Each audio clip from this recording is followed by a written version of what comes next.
दोस्तों शायद आपको पता ना हो इसलिए मैं बता दूं, आज है 27 फरवरी और आज है प्रोटीन डे।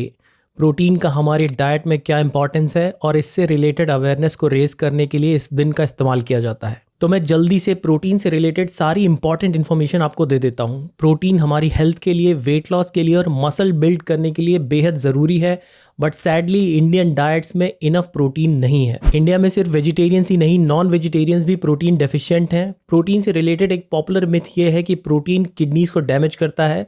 दोस्तों रिसर्च में ये प्रूव कर दिया गया है कि प्रोटीन हेल्दी किडनीज को कोई नुकसान नहीं पहुंचाता, बल्कि ये फायदेमंद है किडनीज के लिए। दूसरा मिथ ये है कि एक मील में सिर्फ 20 ग्राम प्रोटीन ही हमारी बॉडी मसल प्रोटीन सिंथेसिस के लिए यूटिलाइज करती है।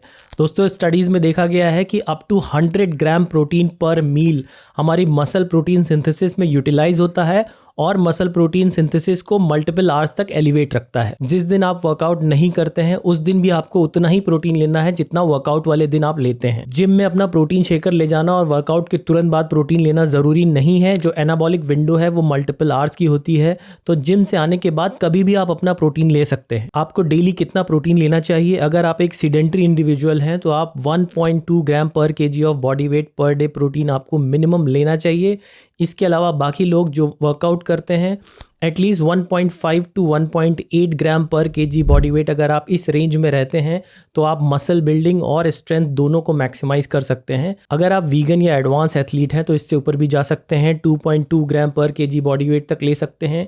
इसके ऊपर भी प्रोटीन इंटेक हार्मफुल नहीं है। स्टडीज़ में देखा गया है कि 3 ग्राम 4 ग्राम पर KG body weight per day protein भी हार्मफुल नहीं है। एटलीस्ट मिनिमम 50% आपका जो प्रोटीन इंटेक है वो होल फूड से होना चाहिए। बाकी जितना भी प्रोटीन इंटेक आप होल फूड से नहीं कंप्लीट कर पा रहे हैं उसके लिए आप सप्लीमेंट ऐड कर सकते हैं। वे प्रोटीन एक बहुत अच्छा लो कैलोरी ऑप्शन है जो कि इजीली डाइजेस्टेबल भी है। प्रोटीन के साथ साथ आपको कैलोरीज भी चेक करनी है। बहुत सारे प्रोटीन सोर्सेज में प्रोटीन तो हाई होता है बट कैलोरीज भी बहुत ज़्यादा होती हैं, तो आपको लीन प्रोटीन सोर्सेज को अपने डाइट में शामिल करना है।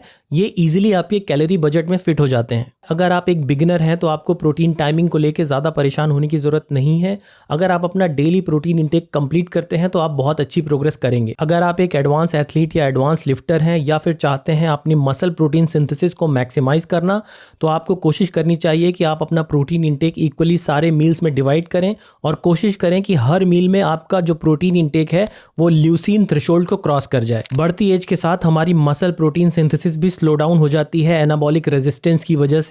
इसी वजह से जो लोग ओल्ड एज में हैं उनको ज़्यादा प्रोटीन की रिक्वायरमेंट होती है। अपनी अच्छी सेहत के लिए भरपूर मात्रा में प्रोटीन खाइए और इस वीडियो को ज़्यादा से ज़्यादा लोगों तक शेयर करिए। See you in the next one.